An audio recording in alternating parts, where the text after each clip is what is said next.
الحمد للہ وکفى وسلام علی عباده الذین اصطفى اما بعد فاعوذ باللہ من الشیطان الرجیم بسم اللہ الرحمن الرحیم والفجر وليال عشر والشفع والوتر واللیل اذا یسر وقال تبارک وتعالی ان عدۃ الشہور عند اللہ 12 شہرا فی کتاب اللہ یوم خلق السماوات والارض منها 4 حرم صدق اللہ المولانا العظیم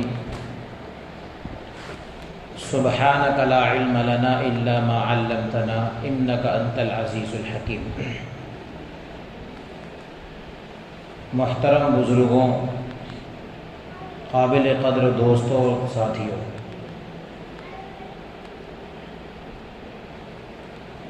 یوں تو کائنات میں تمام سال، تمام مہینے اور تمام دن اور دن کے پورے 24 گھنٹے یہ سب اللہ تعالیٰ کی جانب سے پیدا کیے ہوئے ہیں، لیکن اللہ تعالیٰ نے کچھ دنوں کو دوسرے دنوں پر فضیلت دی، کسی مہینے کو دوسرے مہینے پر فضیلت دی، کسی وقت کو دوسرے وقت پر فضیلت دی، اور یہ ہم انسانوں کے اوپر اللہ تعالیٰ کی جانب سے ایک بہت بڑا کرم ہے، رحم ہے، احسان ہے۔ انسان اپنی مصروفیت میں لگ کر، اپنی دنیاوی کاموں میں الجھ کر بسا اوقات دنیا میں آنے کے مقصد کو بھول جاتا ہے، یا کچھ غفلت ہو جاتی ہے، کچھ غنودگی چھا جاتی ہے۔ مقصد ہے دنیا میں آنے کا وما خلقت الجن والانس الا لیعبدون، عبادت کے لیے ہم دنیا میں آئے، لیکن کبھی کبھار انسان تھوڑا اس میں آگے پیچھے ہونے لگتا ہے، پش و پیش ہونے لگتا ہے، تو اللہ تعالیٰ کی جانب سے پھر کوئی ایک رحمت ایسی برسنا شروع ہو جاتی ہے، اس کی طرف سے رحمت کا کوئی ایسا نزول ہوتا ہے، کوئی ایسا موقع آتا ہے کہ جس میں پھر اللہ تبارک و تعالیٰ چاہتا ہے کہ انسان اس کو یاد کرے، اس کی طرف لگ کے۔ تو اللہ تعالیٰ نے یہ دنوں میں کہیں فضیلت، کہیں مہینوں میں فضیلت، کہیں اوقات میں فضیلت جو رکھی ہے وہ ہم انسانوں پر رحم کرنے کے لیے رکھی ہے۔ قرآن مبارک نے 4 مہینے حرمت والے مہینے بیان فرمائے۔ ان 4 مہینوں میں سے ایک مہینہ ذی الحجہ کا مہینہ ہے۔ ذی الحجہ اسلامی تاریخ کا سب سے آخری مہینہ ہے، اور اس ماہ مبارک میں اللہ تعالیٰ نے کثرت سے ہم مسلمانوں کو عبادتیں دی ہیں۔ اس ماہ مبارک کی سب سے بڑی عبادت تو حج ہے، سب سے بڑی عبادت، محبوب ترین عبادت وہ حج بیت اللہ ہے۔ لیکن صرف اتنا ہی نہیں کہ حج بیت اللہ اس ماہ مبارک کی عبادت ہے، اس کے علاوہ عبادتیں نہیں ہیں، بلکہ اس ماہ مبارک کے خصوصاً پہلے عشرے میں، پہلے 10 دنوں میں وہ اللہ تعالیٰ نے فضیلت رکھی ہیں جو فضیلتیں سال کے اور دنوں میں اور مہینوں میں رمضان المبارک کے علاوہ نظر نہیں آتی ہیں۔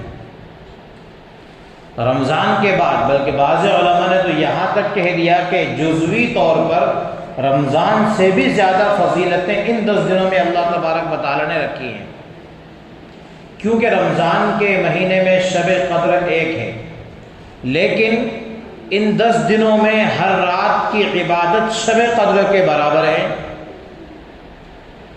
رمضان کے مہینوں میں اللہ تعالیٰ نے نفل کا ثواب فرض کے برابر کیا، لیکن اس مہینے میں بھی کچھ کم نہیں، بلکہ اس مہینے میں جو پہلا عشرہ ہے اس کے ایک دن کے روزے کی فضیلت 1000 روزوں کے برابر اللہ تعالیٰ نے رکھی ہے۔ اور قرآن مقدس کے نظر ڈالتے ہیں تو اللہ تعالیٰ نے اپنے کلام میں فرماتے ہیں والفجر ولیال عشر۔ مفسرین کرام نے ولیال عشر سے انہی 10 راتوں کی تفسیر بیان فرمائی۔ والفجر قسم ہے فجر کے وقت کی۔ کون سا فجر کا وقت مراد؟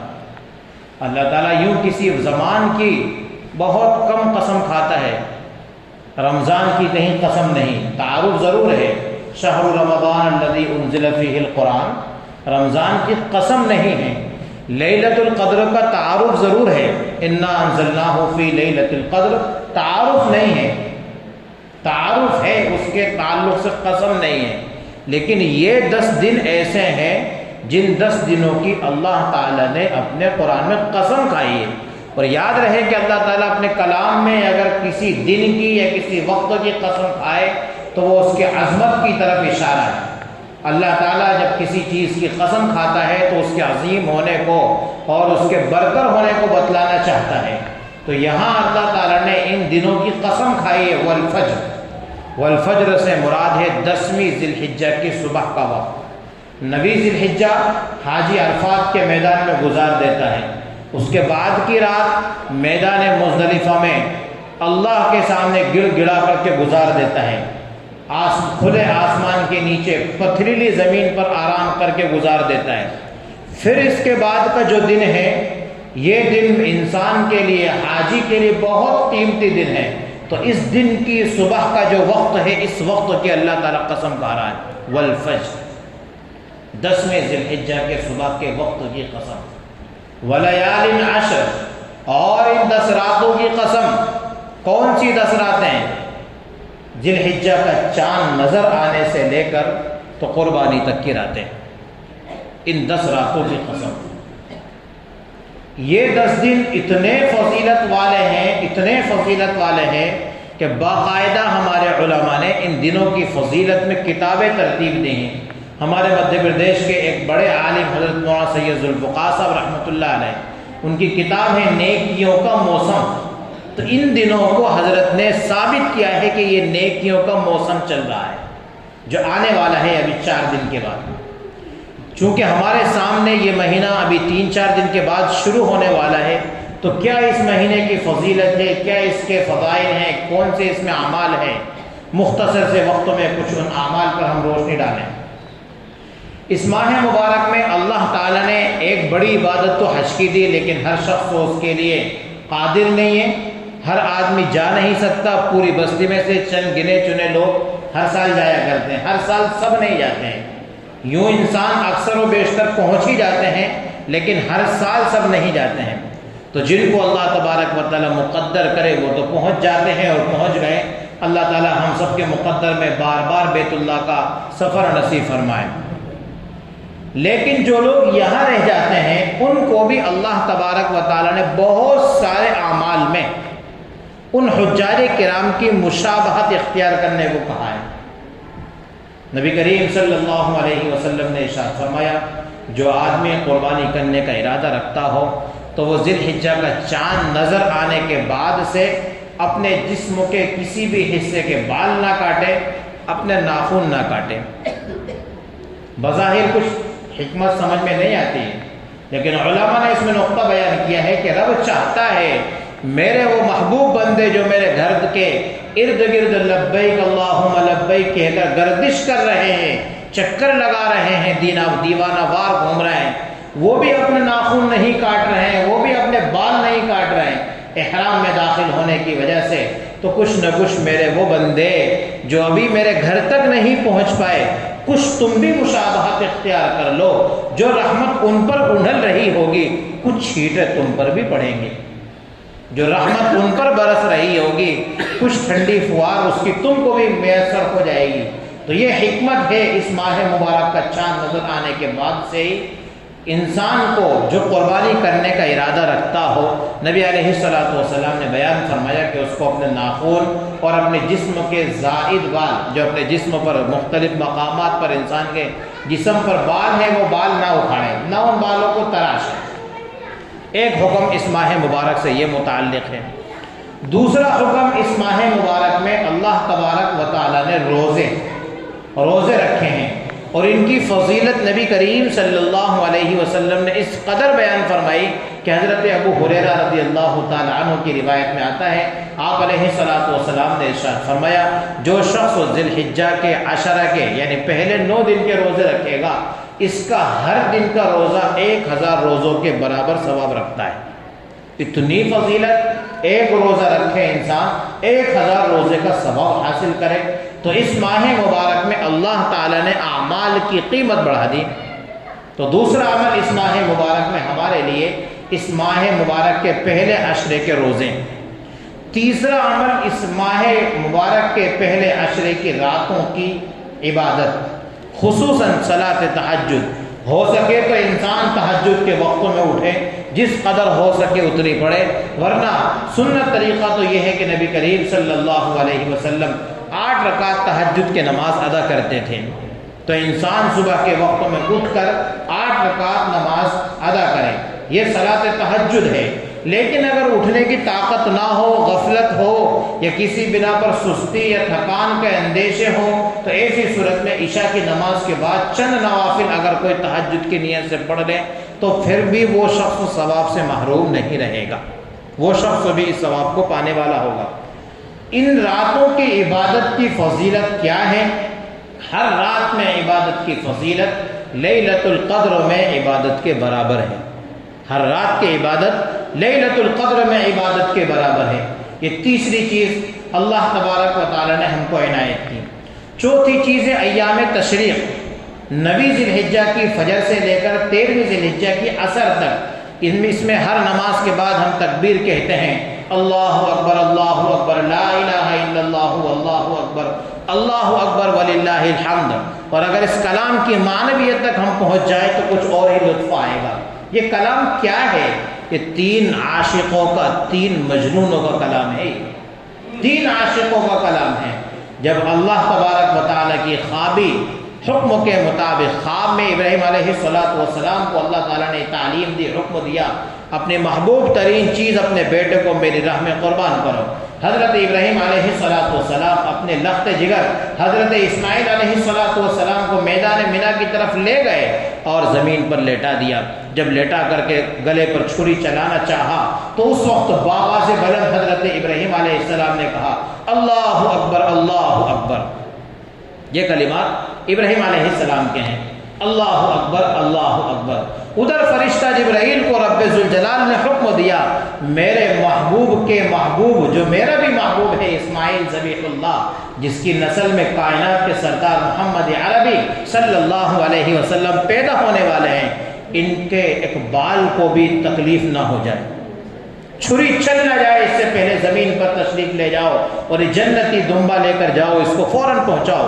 ادھر جبرائیل علیہ السلام نے کہیں مجھے پہنچنے میں دیر نہ ہو جائے اور میرے پہنچنے سے پہلے کہیں ابراہیم کی چھری چل نہ جائے، وہیں سے حضرت جبرائیل علیہ السلام نے زور سے تکبیر کہی، لا الہ الا اللہ واللہ اکبر۔ پہلا کلام ابراہیم کا، اللہ اکبر اللہ اکبر۔ اس کلام کو سن کر جبرائیل دوڑے اور کہیں میرے پہنچنے میں دیر نہ ہو جائے، میرے پہنچنے سے پہلے اسماعیل کا گلا نہ کٹ جائے، وہیں سے ندا لگا دی، لا الہ الا اللہ واللہ اکبر۔ کوئی اللہ سے بڑا نہیں، سب سے بڑا اللہ ہی ہے۔ اسماعیل چھری کے نیچے لیٹے ہوئے ہیں، اب تو میرے رب کی مدد آ گئی، لگتا ہے کہ دونوں میرے ابا نے بھی اللہ اکبر کے کلمات کہے، یہ بھی تو مستقبل میں نبی بننے والے تھے۔ سب ساری چیزیں اللہ تبارک و تعالیٰ نے ان کو عنایت کی تھی، اتنا علم عنایت کیا تھا۔ انہوں نے جیسے ہی سنا کہ اوپر سے آواز آ رہی ہے اور یہ کسی فرشتے کی آواز ہو سکتی ہے کہ اوپر سے کوئی آواز لگا رہا ہے، لا الہ الا اللہ واللہ اکبر، چھری کے نیچے لیٹے ہوئے بآواز بلند پکار اٹھے، اللہ اکبر وللہ الحمد، اللہ اکبر، اللہ ہی سب سے بڑا ہے، رب سب تعریفیں بھی تیری ہی ہیں۔ یہ ہے تکبیر تشریق، 3 دیوانوں کا کلام ہے۔ پہلا حصہ حضرت ابراہیم خلیل اللہ کا، دوسرا حصہ حضرت جبرائیل علیہ السلام جو ملائکہ کے سردار ہیں، اور تیسرا جملہ حضرت اسماعیل ذبیح اللہ کا جو کائنات کے سردار نبی کریم صلی اللہ علیہ وسلم کے جد امجد ہیں، جن کے نسل سے نبی علیہ السلام پیدا ہوئے۔ یہ 3 دیوانوں کا کلام ہے۔ تو 9 ذی الحجہ کی فجر سے لے کر تو 13 ذی الحجہ کی عصر تک ہر فرض نماز کے بعد انسان مسجد میں آئے، گھر میں نماز پڑھے۔ انسان جب نماز پڑھتا ہے تو بآواز بلند تکبیر کہتا ہے، اور یہ واجب ہے، اللہ اکبر لا الہ الا اللہ واللہ اکبر، اللہ اکبر وللہ الحمد۔ لیکن حضرت مفتی تقی صاحب دعوت برکاتہم العالیہ نے مسئلہ بیان کیا اور انہوں نے غم کا اظہار کیا کہ کائنات میں یہ سنت چھوٹتی چلی جا رہی ہے۔ وہ سنت یہ ہے کہ نبی کریم صلی اللہ علیہ وسلم کے صحابہ ذی الحجہ کا چاند دیکھتے تھے، چاند دیکھ کر ہی وہ تکبیریں پڑھنا شروع کرتے، مسجد میں داخل ہوتے وقت بھی باواز بلند تکبیر کہتے، مسجد سے نکلنے کے وقت بھی باواز بلند تکبیر کہتے، بازاروں میں بھی تکبیر کہتے۔ بلکہ حضرت عبداللہ ابن عمر رضی اللہ تعالیٰ عنہ کے تعلق سے ہے کہ وہ صبح کے وقت بازار جاتے اور قصداً ہو جا کر کے باواز بلند یہ تکبیر کہتے۔ میں واجب تکبیر کی بات نہیں کر رہا ہوں، وہ تو واجب ہے ہی، نویں ذی الحجہ سے لے کر 13ویں ذی الحجہ کے اثر تک وہ تو واجب ہے، لیکن یہ صحابہ کا عمل، جو صحابہ کا عمل ہونے کی بنا پر سنت، وہ عمل صحابہ کا یہ ہے کہ جیسے ہی ذی الحجہ کا چاند نظر آتا صحابہ اس تکبیر کو باواز بلند کہنے لگتے اور اٹھتے بیٹھتے چلتے پھرتے، حتیٰ کہ بازار میں ابن عمر جا کر باواز بلند کہتے اللہ اکبر اللہ اکبر لا الہ الا اللہ واللہ اکبر اللہ اکبر وللہ الحمد۔ ان کلمات کے ساتھ بازار میں گونج اٹھتی تھی۔ صحابہ اس کلام کو سن کر ابن عمر سے باواز بلند بازار میں تکبیریں کہا کرتے۔ لگ بھگ ہمارے معاشرے میں یہ عمل ترک ہو گیا، جبکہ یہ صحابہ کی سنت ہے، صحابہ اس کو اپنی زندگی میں کیا کرتے تھے، اور اس پر حضرت مفتی تقی صاحب اپنا افسوس ظاہر کر رہے ہیں۔ افسوس آج کائنات میں اس کو ترک کیا جا رہا ہے، اس سنت پر عمل بالکل نہیں کے معنی میں ہو رہا ہے۔ ہم خود دیکھ لیں اپنے معاشرے میں کہ نویں ذی الحجہ سے 13ویں ذی الحجہ تک کی تکبیر تو کہتے ہیں، کہنا ہی ہے وہ تو واجب ہے، اس کے بغیر تو چارہ کار ہی نہیں ہے، لیکن یہ پہلے کے 9 دنوں کی تکبیر سے ہم بھی غفلت برتتے ہیں، یہ پہلے 8 دن کی تکبیر ہم بھی نہیں کہہ پاتے ہیں۔ تو یہ سنت ہے جو ذی الحجہ کا چاند نظر آنے کے بعد یہ تکبیر باواز بلند کہنی چاہیے، جس سے جس قدر ہو سکے، چونکہ یہ رب کی کبریائی اور رب کی بڑائی کا مہان مہینہ چل رہا ہے، یہ رب کی بڑائی کا زمانہ چل رہا ہے، جس میں جس قدر ہو سکے انسان اللہ تعالیٰ کی بڑائی بیان کرے۔ ایک اور عمل اسی ماہ مبارک میں وہ ہے قربانی۔ قربانی کیا ہے؟ یہ بھی 2 عاشقوں کا دیوانہ وار عمل ہے۔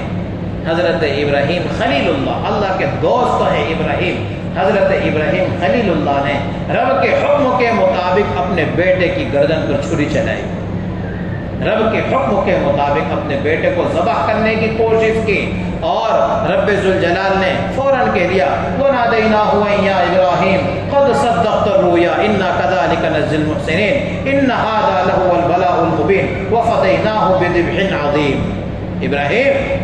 ابراہیم سچا کر دکھایا خواب تم نے، جو خواب ہم نے تم کو دکھایا تھا، تمہاری محبوب چیز کے قربانی کا ہم نے مطالبہ کیا تھا، سچ کر دکھایا تم نے۔ قد صدقت الرؤیا انا كذلك نجزي المحسنين، تم نیکوکار لوگوں میں سے ہو، ہم اس کا بدلہ ایسا دیں گے کہ قیامت تک تمہاری سنت پر انسانیت عمل کرتی رہے گی۔ اور رب خود کہہ رہا ہے ان هذا لهو البلاء المبین، رب جس کو بڑا امتحان کہے، کتنا بڑا امتحان ہوگا، یہ ابراہیم علیہ السلام کا ایک امتحان تھا۔ وترکنا علیہ فی الاخرین، کائنات میں آنے والی انسانیت تک ابراہیم علیہ السلام کی اس عمل کو، اس سنت کو، اس نیک تذکرے کو رہنے دیا، قیامت تک یہ سلسلہ حضرت ابراہیم علیہ السلام کا چلتا رہے گا۔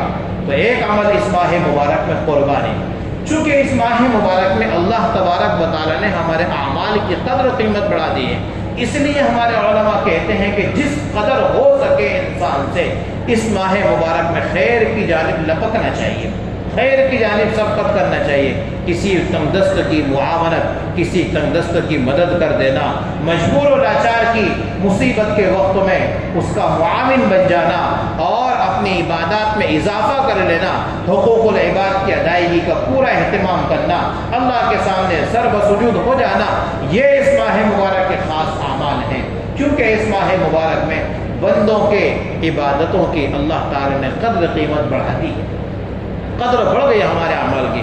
کیسی بڑھ گئی؟ ایک روزہ رکھیں گے 1000 روزے کا ثواب پائیں گے، ایک رات تہجد کی نماز پڑھ لیں گے، عبادت کر لیں گے، لیلۃ القدر میں عبادت کا ثواب حاصل کر لیں گے، اور تکبیر تشریق کہیں گے، رب ہمارے اوپر اپنی رحمتوں کو انھیل دے گا۔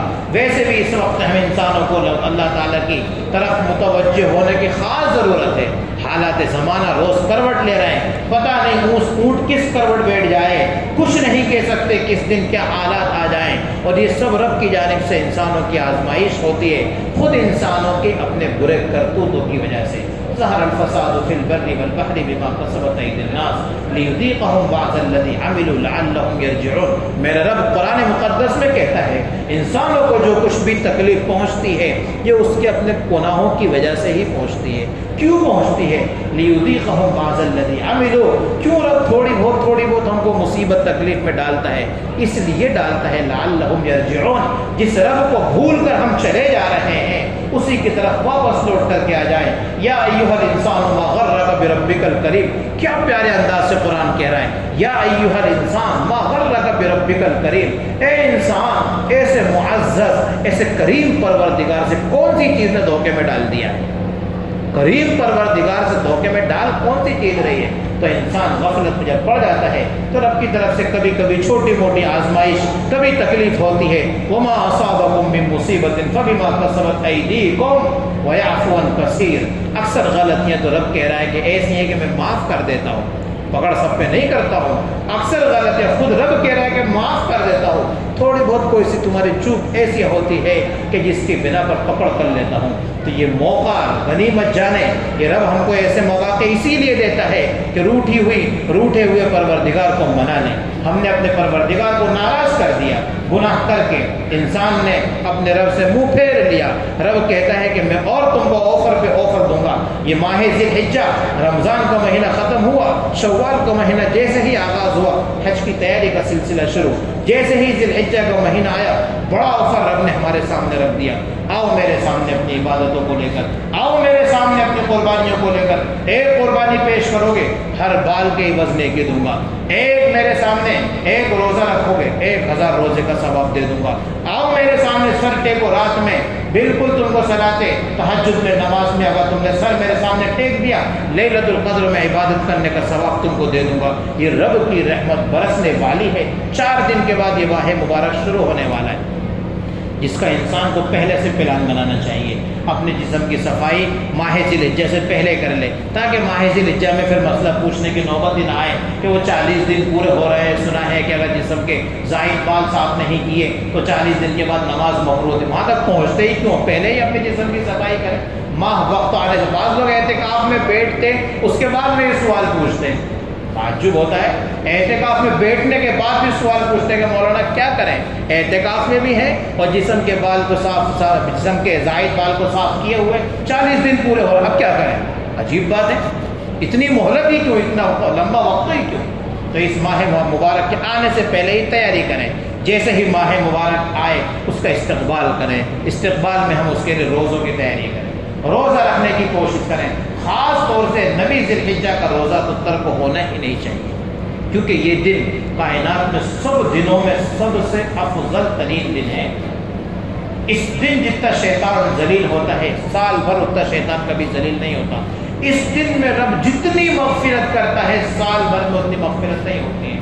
نبی ذی الحجہ جس کو یوم عرفہ کہتے ہیں، حاجی وہاں کھڑا ہوتا ہے، ذرا دیکھو تو نبی کریم صلی اللہ علیہ وسلم ہر دن کیا ہوتا ہے، ظہر کی نماز ظہر کے وقت میں پڑھنی ہے، عصر کی نماز عصر کے وقت میں پڑھنی ہے، مغرب کے وقتوں میں، عشاء کے وقت میں۔ لیکن یوم عرفہ جس دن آیا نبی کریم صلی اللہ علیہ وسلم نے زوال کے وقت ظہر کی نماز بھی پڑھی، صحابہ کو حکم دیا عصر کی نماز اب بھی پڑھو۔